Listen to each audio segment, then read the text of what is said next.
So with that, we're going to turn it over to Mr. James Bokrin for a good presentation on the evolution of Manitowish Waters. Well, thanks, Frank, so much. And it's really exciting to be once again on Zoom and reaching out to friends all over the country. As Frank said, I really like this presentation because it goes back and explores really the evolution of the town of Manitowish Waters. And I'm going from rather later 19th century to about the 1970s. I'm not getting into the modern period and the like. So I thought this nice picture of the chain and the fish hatchery would be a great place to start. So when you think about the development of the state in the 1840s, the next thing is the development of counties, and you can see on the left that is when we were all part of Marathon County, and you can see predominantly Manitowish lakes are shown, and the middle one is Lincoln County. And there was a time when Oneida County controlled Vilas County. And, what will be Manitowish Waters is still very, very much present. As we do our research, though, Manitowish Waters starts to appear in 1895 in a series of publications. The image on the upper right is of Manitowish Waters as drawn by Fayette Buck in about 1905. Beneath that, you see Manitowish Waters in 1900. And if we look at some of the documentation, the blue arrow in the lower left, you see in 1895, the Northwestern line is calling our area Manitowish Waters. So the branding of Manitowish Waters was going along with Turtle Waters and others, and it was a regional reference to the different lake systems within the area. So originally, the Manitowish chain was part of the Lac de Flambeau township. You can see it there all marked in yellow in that square, and that will be in operation until 1927. You can see in 1927, Spider Lake in the upper right of the image will create its own 6 mile by 6 mile township and break away from Lac de Flambeau. This was an interesting time. And the reason why that happened is because we were quite distant from Lac de Flambeau. If you look at Little Trout Lake here to Wild Rice Lake, Ike Walton, there are massive swamps that make travel difficult. Matter of fact, in the time, and if you look at a lot of the early postcards, you won't see Lac de Flambeau at the base of the postcard for the post office. You'll see Powell and Manitowish. So we will become Spider Lake and we will use the post office. And that will go from 1927 to 1939. And then we start to move into the whole Spider Lake period. And that will be based upon this hub that you see right here. This is the bridge on Highway 51.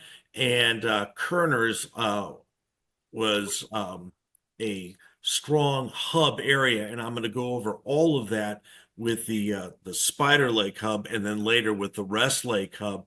But that's how our town started to evolve.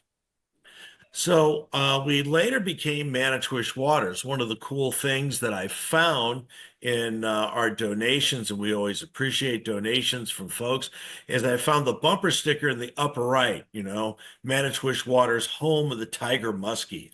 And we formally went from Spider Lake to Manitowish Waters in 1939. And you can see a little newspaper clip on the other side.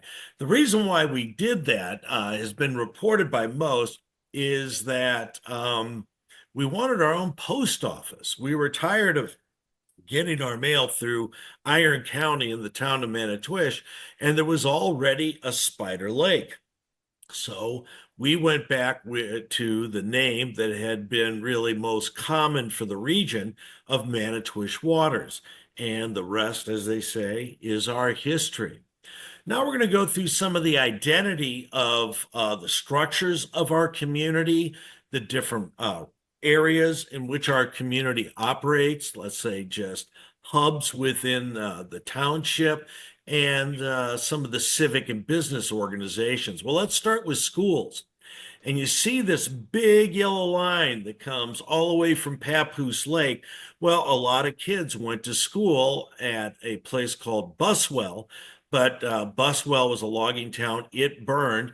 And you can see the picture of Buswell down here at the bottom. You notice how that school looks a lot like the school above it there, which is going to be right here on Deer Park Road.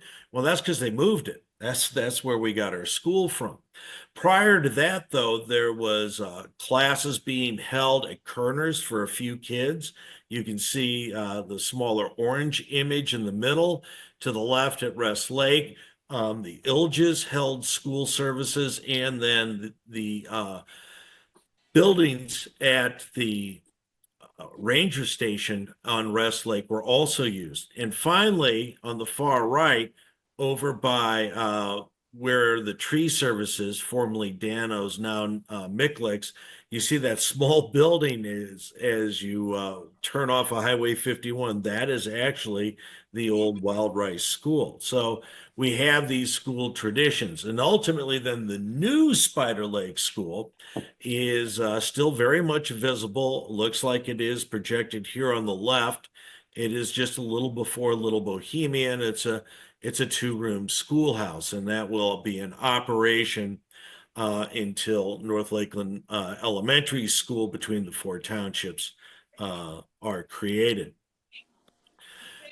Then as you move toward our first town hall, there is a picture of it. It's not located where our town hall is today. It's located in the Pine Lawn Cemetery.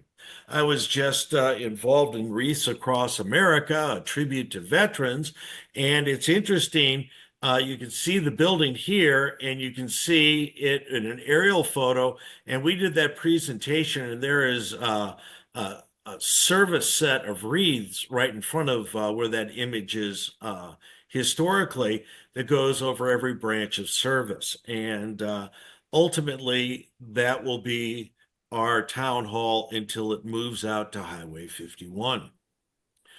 So the Chamber of Commerce brochure and the whole development of tourism is a structure of our town and our identity in Manitowish Waters.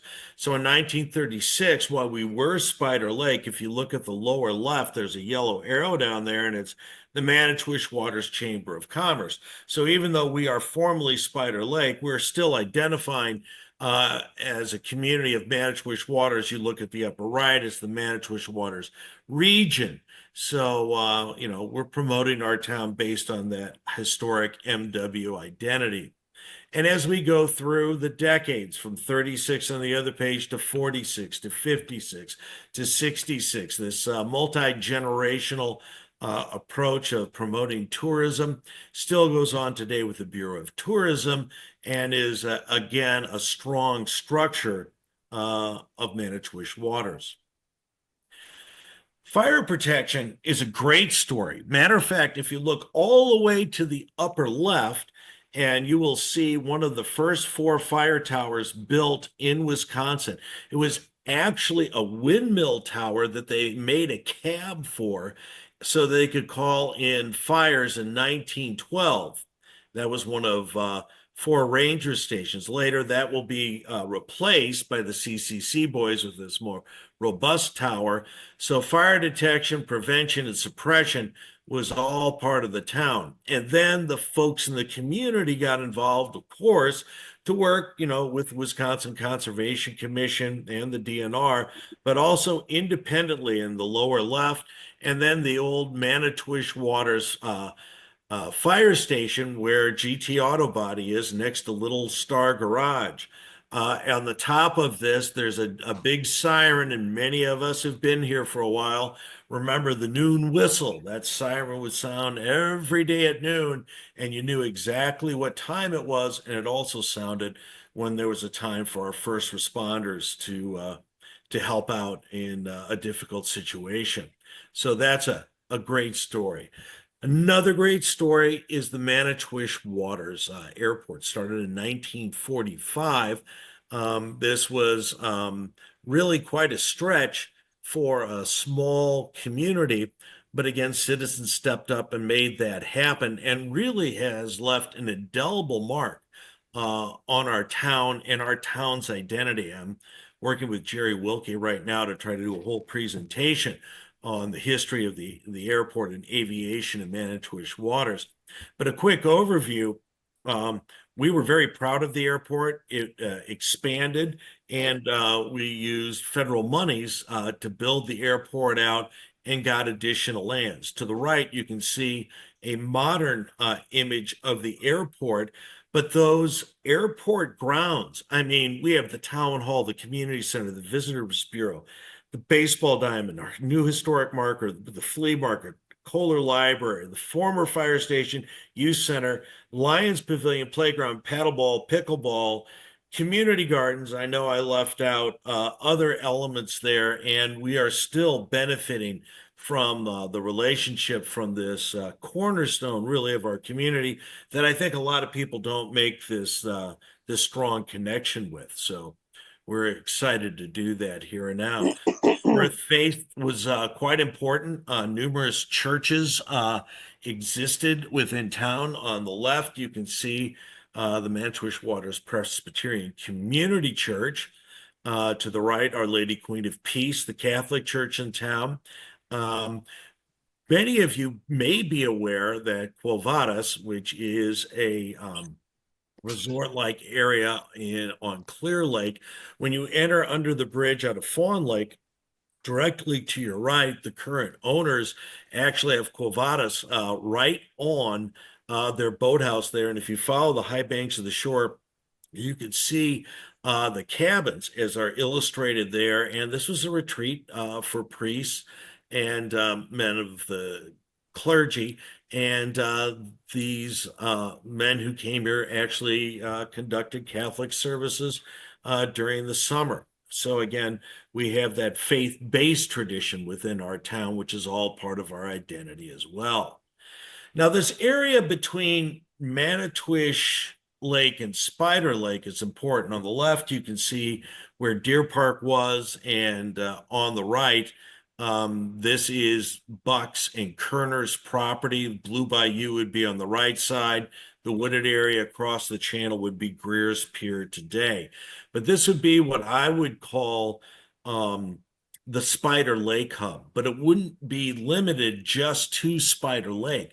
A lot of the big initial resorts that, using railroads, having launches came in that way. If we start in the upper left, that's Buck's and Kerner's property with a big launch in front of it. If we go down to the lower left, that's Doriot's property of Cedar Lodge, later Beaumont Island and Belter Island on Stone Lake.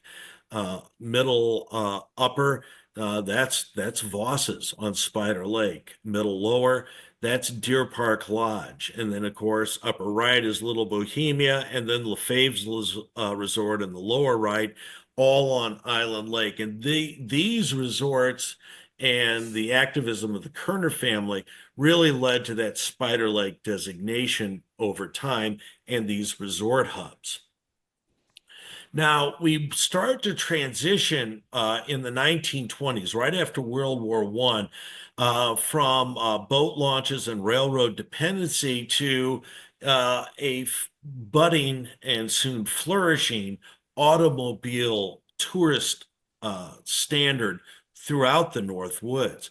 And so we're going to follow that for a little bit.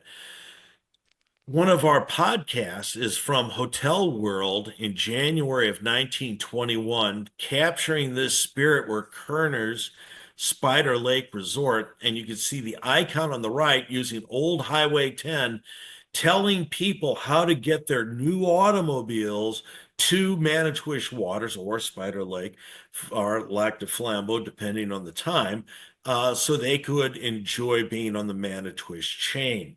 Um, Cars were new technologies. People needed help not only in navigation but operation of cars, and the roads were somewhat challenging.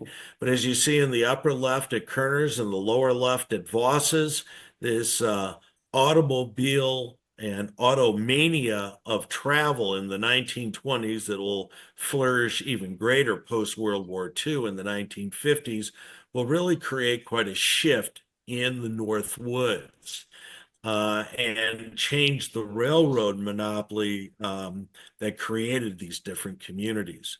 The map on the right I like because it shows those early highways in 1920.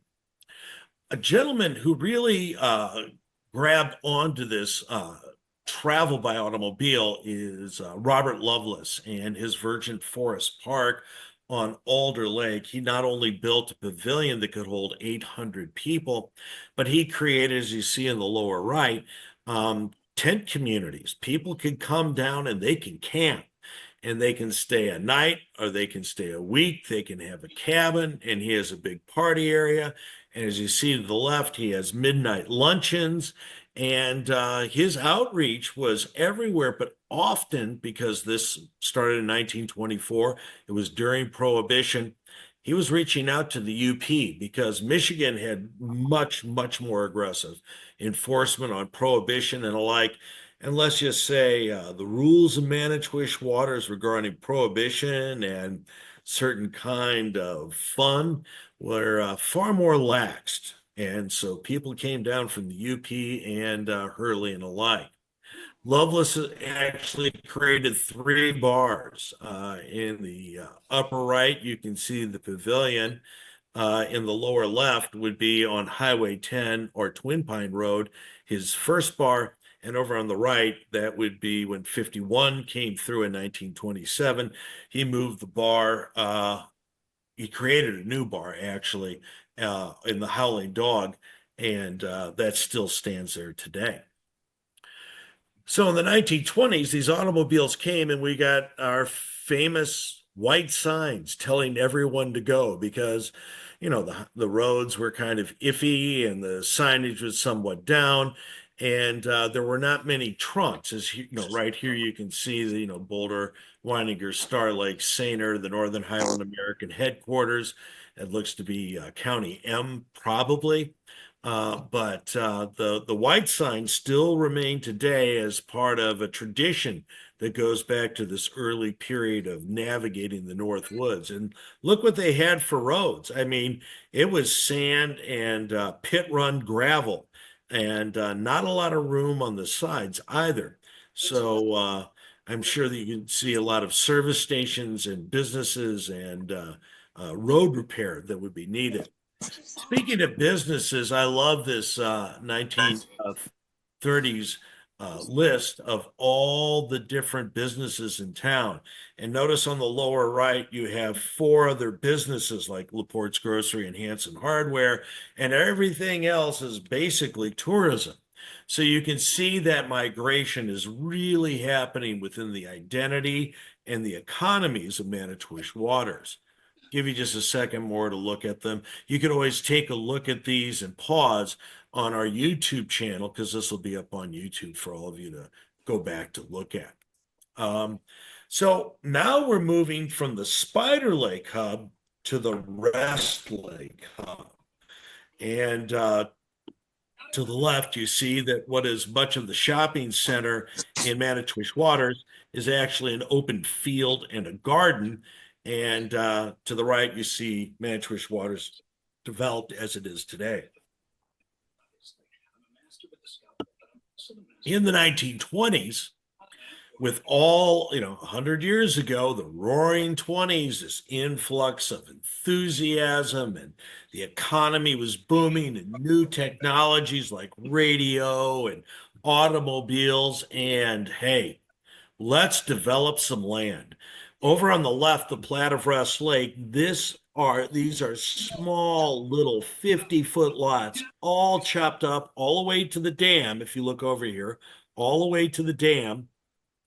And then on the entry into Rest Lake, look at all these little lots, all chopped up by the Perkins property back in the day and off lots. Manitowish Waters was going to be developed with gusto, with shoehorn properties. Well, most of you know your history well, and the Great Depression in 1929 clobbered many of these possibilities. But our identity as a community, whether as Spider Lake or Manitowish Waters, would have shifted had these propositions not failed. So as we start moving from town and going, through town itself and the Rest Lake hub, as soon as you turn off of Highway 51, Lake Lenore used to be a ski hill. Now it's a quarry and a hole. And locals throughout the community would use a rope lift and downhill ski in that area. As you move into town out on Vance Lake, there was a wonderful resort called the 3030 Lodge. The Mells ran that lodge, and it was a classic resort on Vance Lake. Over time, it was taken over by the Hughes family. They kept that tradition running for a while, and then, as you look to the right, in the late 60s, early 70s, it was a topless go-go dancer strip club, if you will, and that will be short-lived as well, but comes up in people's conversations and memories quite often. This image came right off the top of the bar at the Pea Patch. And moving a little bit further into town, here's Hanson's Hardware, as it began with Palmer Hanson on the left, and you can see it grows a little bit to the right. And then in the old school way, it started to emerge into its form as we see it today.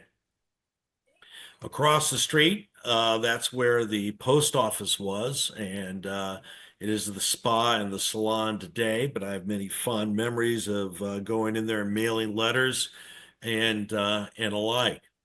Today, where the post office was, or is today, Patterson Lumber Company. Later, they will create and build out what is Pukal Lumber today, formerly Timberwolf, and then Patterson Lumber Company. The Pattersons were a long-time logging family out of Lac du Flambeau, and they had a lot of friends within this community and operated that lumberyard, but first out of that building. We can see Bennett Floors was also in that space for the post office as well. And then the current location of LaPorte's Groceries, it migrated into what you would call the heart of downtown Manitowish Waters. And we'll talk just shortly about the first grocer of George LaPorte in the upper left, but today is Triggs Village Market. And that migration. In the 50s, the storefronts there grew. You can see the liquor stores in the upper right, Jaeger's and other stores to the left, as well as LaPorte's Market. This is all part of the commerce hub that became Manitowish Waters. And again, Jaeger's Resort, there's a Village Barber Shop, soda grills. All these were timeless destinations within the emerging Manitowish Waters. And then ultimately the bank was added on the far right instead of the liquor store, and the Village Soda Grill to the left, and that's LaPorte Supermarket and the associated businesses. Now, if you look across, you see the lodge. Now, that's the modern accommodations for tourists.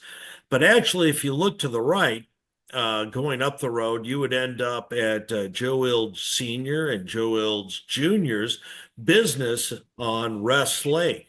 After spending some time in the region, the Ilges started at first a tent camp. You can see Fox Island in the background there, and the American flag proudly displayed at the camp. This was in 1918 during World War I when this image was taken. But by the 1930s, the Ulges were building tamarack log cabins and huge structures on that beautiful property on that elevated terrace looking east across Rest Lake. Moving downtown again, a little bit further in the structure of commerce that helped build Manitowish Waters and its identity, we see what'll be Schrader's and Rudy's Rest Haven. Today it's Marty's. To the left, again, this is where George Laporte made his first grocery in 1937 and then moved it further uptown, as we discussed. And Laporte was from a logging family, and he was a trapper, he was a guide, he was a fisherman, and a builder as well. And ultimately, when he moves out of his property and moves uptown, the Laporte Market will be turned into the variety store, Tony and Chelly's variety store. As a little kid, I remember going in there with some quarters and buying things. It's a great memory. Across the street from that is first it was Schrader's, and then it was Rudy's Rest Haven, and this was all part of a development that was occurring in around 1927 in Manitowish Waters, and this is one of those developmental properties. Later, Rudy List will take over this, and behind the Rudy's Rest Haven, which was old Schrader's, was Seppala's cottages. So we're integrating our different resorts with different places to eat and alike. I say this all the time. The lower left is the picture of the iconic Rudy Rest Haven bar. In the middle of that bar, when I was a very young boy, there was a miner bird named Joe, and he was just the most entertaining thing in the world. If anybody seeing this has a picture of Joe, the Manitowish Waters Historical Society definitely would love it if you would share that image or any images or documents that will help us, add more dimensions and more material to these presentations. Well, we did a whole YouTube video on Winmar's centennial, Winmar and the Pea Patch. But in 1924, Winnie and Marie began in a little canvas tent held up by birch poles. They built what is the Winmar, named after Winnie and Marie. And it ultimately will become a hub and move across the street and ultimately become part of what is the Pea Patch today. Here you can see them celebrating their 20th reunion. And ultimately, the Widmar had both cottages and the bar and restaurant area together, and elements of that became split off. But today, it's owned by Barry and Lisa, and they're celebrating their centennial as a business. And across the street, when the Winmar moved across, we had the Rod and Reel, longtime iconic fixture in downtown Manitowish Waters, the smallmouth bass that is still there in Kohler Park as a legacy of that business. In the town itself, again, moving across the bridge, the Fishway and the hatchery were two impressive efforts by Spider Lake and identified under Manitowish Waters to really improve the fishery. You can see that Spider Lake has 102 voters, but is the only town in the state which owns and operates its own fish hatchery.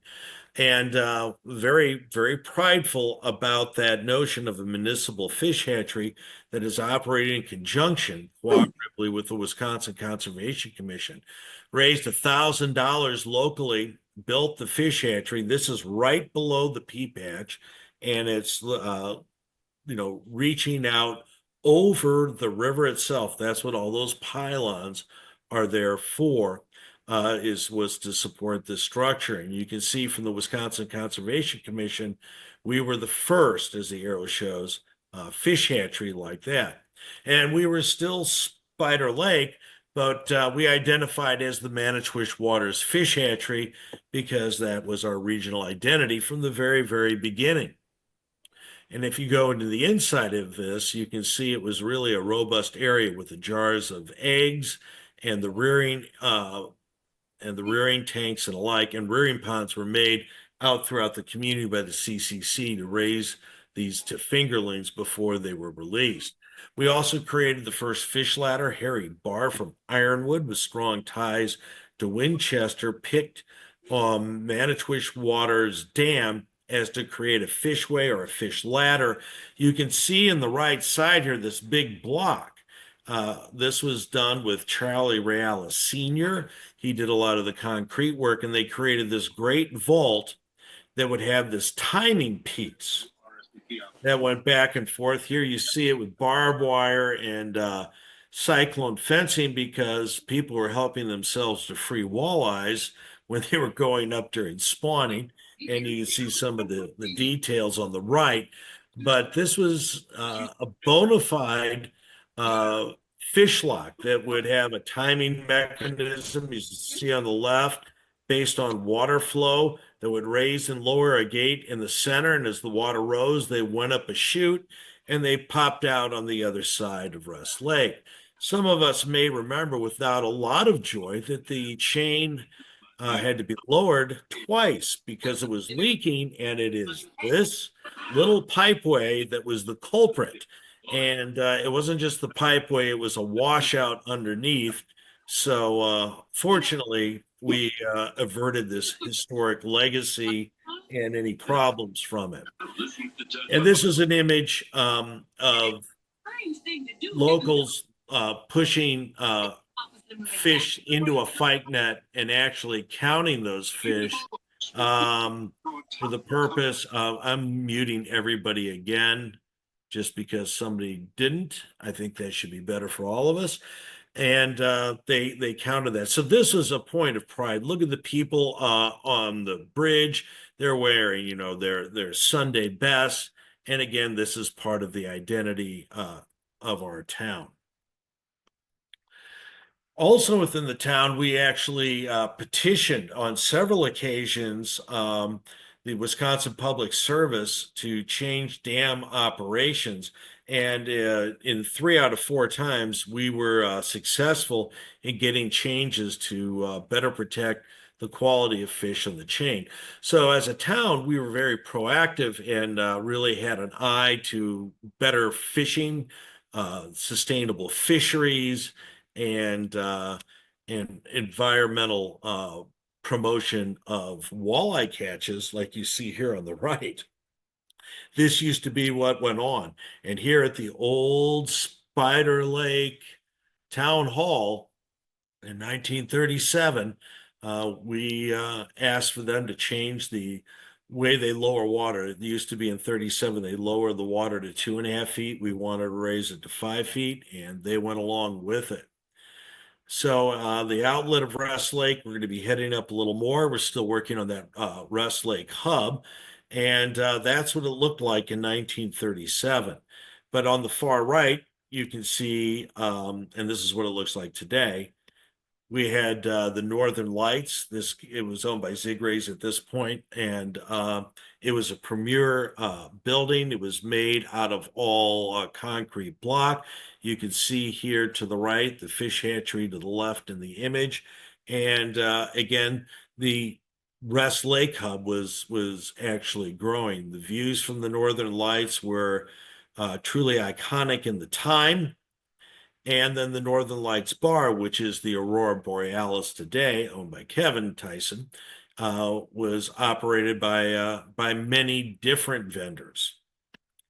And then as the Northern Lights ended its tenure, they then allowed the Manitowish Waters skiing skeeters to start their ski shows in this ski site. And so from 61 to 87, this is where the ski show was taking place. Moving up the street a little bit, we see the first gas station in that downtown hub. Now, Little Star is going to be developed out on the highway. I'm not developing the highway hubs in this. And a lot of gas stations and gas pumps were in front of almost every business that was developed. And but a full service station and alike. It's first Art L's, and then it's the Dietz family, Bob and Carol, now Bill Dietz. Up until this year, it had been an icon within Manitowish Waters business and commerce. So the old ranger station was right there where County W and Tower Road came together. Ultimately, that ranger station will be torn down. It will be used as a schoolhouse for a while. But then we start with the Tower Bar. If you take a look at the right, there is the Tower Bar. That was probably built around 26, and that's that green building that is still out there attached to anglers today. And you see the gas pumps there. Like I said, there were gas pumps pretty frequently there. And later, they built the Tower Tea Room. It was called a tea room because it was built in Prohibition, and you couldn't openly advertise that you were a bar. That'd be an inviting trouble. You can see on the left, this is the old cab from the ranger station that had existed, and that operated until 1934. The one on the right, you can see that's the newer fire tower, which sadly left town about 1975 for Harrison Hills near Tomahawk. But the Tower Tea Room operated and is still going strong as anglers today. And there's just another shot of the Tower Tea Room and its gas pumps. Meinels were another business that was behind Dietz's out on Rest Lake. That would be a strong business element that really had the set of cottages like we showed in that 1936 list of businesses in the area. Bull Khan was a guide. He was also did cruises and tours, and he operated behind Bill Dietz's as well. Gus Heineman, who is the caretaker out on Nash's estate, which is Camp Jordan today, also ran his Oak Grove cottages, and that is in that northwest part of that Rest Lake hub, as we spoke of as you're exiting town. Well, generations of families enjoyed watching bears at the dump. We did a whole newsletter on bears at the Manitowish Waters Historical Society. One of my favorite things is this map of Manitowish, the Gar Barrage pit, where the bears were in it, and people would come and watch these bears at all times. Certainly part of our identity. As we're nearing the end of town, you can see the 37 of the 1920 photo. Campbell's Resort, owned by the Keelers right now, that is in that bay with some stumps in it, just as you get toward Papoose Creek. And that is a legacy resort, to be sure. And then the Oasis, which was a great resort at the very end of town, actually, really in Winchester. Archers would go there. They would shoot archery, men and women in league there. And sadly, you can see the picture of the right. It burned down, and it is today the site of Smokies, and fine restaurant that it is. I really like this. Right after World War II, I went in, and this is a list of all the businesses on the right. But on the left, just take a moment. These were the big show-off homes on the chain. These were the big money destination properties. And you see today, I think there's a different standard that exists. So we'll see a big movement toward conservation in the post-World War II period. I think Marty Keynes, which he took over for Lovelace's Resort, which is now the Howling Dog, when you can see the hunting and the fishing and the whole notions of, save Wisconsin deer and really bringing up tourists in that auto mania period where even more people driving because they're starting to build highways under the Eisenhower administration. Basso's Lodge on the river between Stone and Russ Lake typifies that as well, with many dynamic businesses popping up on all the lakes. And as you look at the chamber guide itself, the Bureau of Tourism today, now, Papoose Lodge outside of the town of Manitowish Waters, Circle Lily, other communities like Winchester and Presque Isle started to advertise through Manitowish Waters because, we were a pipeline to those communities to our north. I just grabbed this 1958 display of resorts and tourism and just take a moment to scan, the pictures of the boats and the different activities that people have, the infatuation of having deer right that would come up to you. This drew people from the cities. Again, this is really fun, and you can always come on our YouTube channel and pause it and listen to it at that time. One of the things that gives the community a little bit of heartburn, we had a huge floating island that came from, on the right, you see this sand point. That is still a sandbar you could hit out on Russ Lake, by the way, with the yellow arrow. And if you look to the left, this is the 1878 Army Corps of Engineer map of Russ Lake, and you can see the north part of Russ Lake, as you would be moving to the west, was just a big bog full of stumps and things, and a lot of those stumps are there.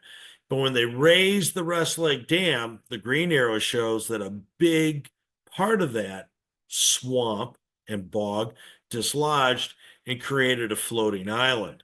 This was really kind of iconic to our town. A lot of newspaper reports, and you can see in the lower left corner over my family's boathouse on Russ Lake, where they're trying to push the island with their motorboats in the 1960s. You can see the way it usually looks off the boathouse there on the old Byram property.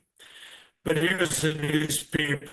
The whole island is stuck against Joe Ilge's property. He liked that. He brought a bridge out there. The fishing underneath this island was exquisite, but it would break away and bounce around the chain. It ultimately ended in its last days in the bay back over by Camp Jorn, by Serban Park, but it then ultimately broke away and due to some miscommunications, was removed. Chunks of the island, here you see at the end of Fox Island, would be left sometimes as it migrated throughout the area. Speaking of that area around Camp Jorn, the Nash estate and the Charlie Nash's influence in Nash Motors and American Motors certainly left a mark within the community. But also, his property, when it sold, became Camp Thunderbolt for a short period of time. And then today is Camp Jorn. And now Camp Jorn is originally was largely a Waukegan-owned MCA camp. It is now it is locally, and it is there for perpetuity, keeping that shoreline really, really in a more pristine and undeveloped shape for the great recreation the YMCA is famous for. We also had a few other camps. Sadly, Sydney Hill camp, which was right across from Greer's on the old Kerner property. We're just getting some new pictures and images. I don't have that right now. But Camp Noggin out on Alder Lake, run by the Varney family, operated there during the Great Depression, and the camp had a terrible fire and a big blaze and ultimately ended that camp's tenure. And it's right where this yellow arrow is here on Alder Lake would be the site for that, kind of up on the hill on the lake. But Camp Michiki over in Winchester to the upper right, Camp Manitowish over in Mercer, Camp Keewatin, all were part of these camp traditions. And here, also the YCC, Youth Conservation Commission at State House Lake, made a camp, but it wasn't a recreational camp. It was a work camp, as you see to the right. These young men and women will go out into the woods with their toe guards and shin guards and axes, and they would, in this case, building trails at the Escanaba Ski Trail and do a whole host of other things within their hard work and life. So camps really added to the identity of our community and the surrounding areas too. So this is our last slide. This year we had the good fortune of working with Kirby Nelson, and they actually created a Camp 660 Pilsner beer for the CCC Camp Manitowish. We traced that to a Schlitz recipe. So you can see the lower left, we rebuilt the mound sign from 90 years ago, put in the post and got the entry gate put together. And we had our own special beer, which was a hot seller. It sold out throughout the Northwoods, and with a little luck, maybe we can get Kirby to brew us another set of this. So that is my presentation on the evolution of Manitowish Waters from that late 19th century period to about the 1970s. And we'll open it up for questions. All right, Frank, have you unmuted yourself yet? I have, and so you can check, Jim, to see if anybody entered any questions in the chat bar, because you've got control of that. But if you have a question for us, for Jim, for us, unmute yourself and just let's hear from you. And Jim, if we don't hear from anybody, maybe you can talk for a minute about the Northwoods Forest History Experience if we're still waiting for questions. Yeah, I'm looking at my chat right now, but I don't see anything that's coming up. So yeah. So Frank has queued me up to a exciting proposition that we're engaged in with the North Lakeland Discovery Center, with the YCC House State House Lake Camp is the site of the North Lakeland Discovery Center. And one of the buildings on that property is actually an old CCC building from 1933 that ultimately ended up there. And we're raising money to refurbish that building, move it more toward the entry area of that old open field, and put in 6 exhibits talking about the forest history of the Northwoods, and to make it a 21st century kind of an experience, more than a museum. Certainly those 6 exhibits would be there, but there would also be digital media that would be in iPads, some videos and things like that. But it would also connect people to going out and exploring, and perhaps even finding locations where the young men on the right built that trail that you see right there on the Escanaba Ski Trail, and or to get you to a logging camp, or to get you to an old logging dam, or get you to think about some of these railroad depots and some of these railroad hoists where they lifted the lumber out of the Manitowish chain and put them on rail cars to go rebuild buildings all throughout the Midwest. Our exhibits are going to be an Indigenous exhibit done by Teresa Mitchell, director of the George Brown Jr. Museum and Cultural Center in Lac du Flambeau. And then there will be one on the cutover, early development of the environmental movement through the Wisconsin Conservation Commission and Department of Forestry. Then there'll be a display on the CCC, Civilian Conservation Corps, the YCC, the Youth Conservation Corps, and then modern forestry. That's only 5 because we're going to have a rotating exhibit that will be in there. And the first one will be done in conjunction with the Manitou Art League, and it will be various destinations out in the Northwoods that they're going to paint. And we're going to go look at that rotating exhibit at forest history through our modern artists. So that should be a fun exhibit we'll keep up for a couple of years and then rotate out. So, We're in the so Jim, midst of a fund. Oh, I've got a couple questions on that's coming okay. through chat. So great presentation, incredible overview. You mentioned the gas pumps in front of the businesses. Was this a profitable endeavor? And do you know what the price of gas would have been when these pumps were added? Okay, the gas pumps, they were profitable, and they are sometimes a liability for modern owners of those properties because they weren't always handled, I would say, in an environmentally friendly way. But they were easy to put together, and they were profitable because if you study the resort era, early on, you're hiring guides to row you. You're doing all this physical work. Everything's being done with, horses and mules. And as soon as you get outboard motors, as soon as you get automobiles and then tractors and then bulldozers, it really, really changes things. And then cars, of course. And that's when the influx of folks really start coming to the North Woods in the 1920s. And gas is central to all of that. I remember at the Byram's property on Russ Lake when I was a little kid there in the 60s, they would keep a 55-gallon drum of gas there, and the local gas truck would come in. Once a week and fill that up for boat gas. So people are actually having these things and on their own residences above ground.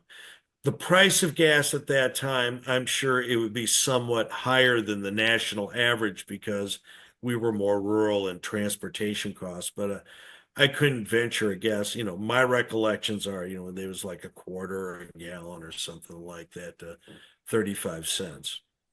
Right. All right.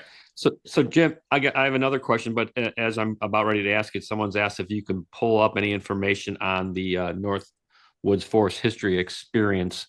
I don't know if you have anything, even with the QR code. Well, I'm going to ask you this next question, but Okay. um, do you have any information on the grocery store or the Clear Lake grocery store that existed in the early '60s? Yes, we do. And that's part of our Fawn Lake tour. There were little grocery stores all over. That should be one of these presentations. So that's a really good example. Um, but what I would recommend is that you would take one of our pontoon tours on Clear Lake and things like that, and we'll go over them. And I could tell you more about that. But that Clear Lake station also had a poultry farm across the street, and it was part of these ma and pa kind of businesses like Ehlert's and Von Drissens over on my side of town near Town Line Road, near the Howling Dog, and then there was Harry's and they were part of the Northwoods culture, and probably if I were to do this again, I would probably put them into the presentation.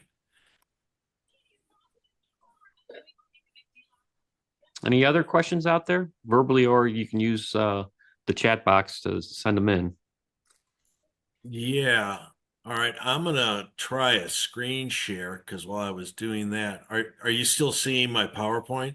Yeah, we're seeing YCC at State House Lake. Yeah, I want to change my screen share here. So Yeah, Jim's got to figure out which one of the 58 buttons to hit that he has open. yeah, right. So I'm gonna stop screen share. And then I'm going to share again. And then I'm going to go to this. How am I doing now? It's spooling. There you go. You're up. Yeah, so this is the web page that's at the North Lakeland Discovery Center. There's donating information here.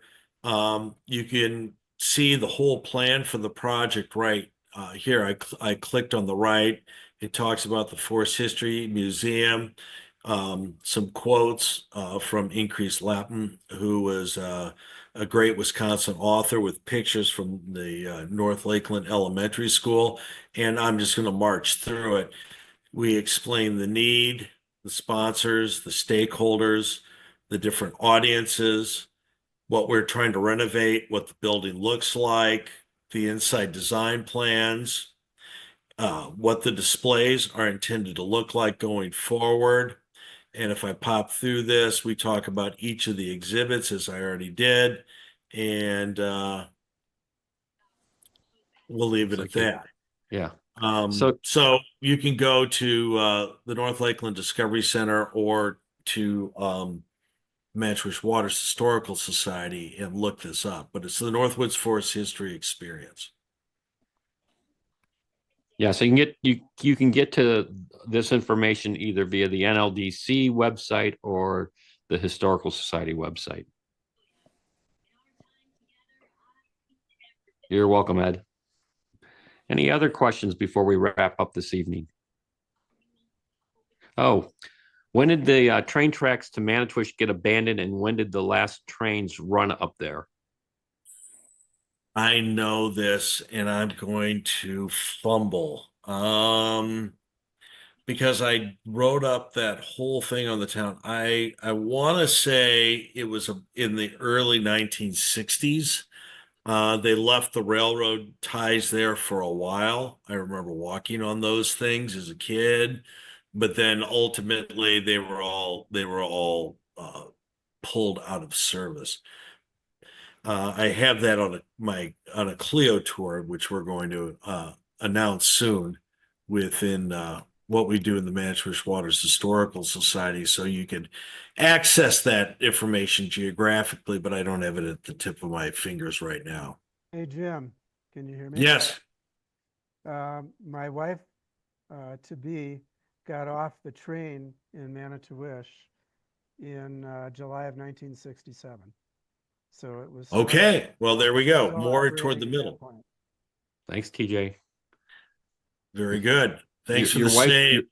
your wife to be in 1967, right, Tom? Correct. No new news here. We were 16. That's when we met, and she was getting off the train. What a Sure. great story. Yeah, probably should have written a song about that, Tom. Mhm. Okay, I'm just seeing a bunch of thank yous and sign offs. So we're going to say thank you for joining us. We want to wish everybody a happy holiday. We have a couple more Zooms still to come in the winter in February and April, and we'll be pushing out information on that. But you can always find information on our website, mwhistory.org.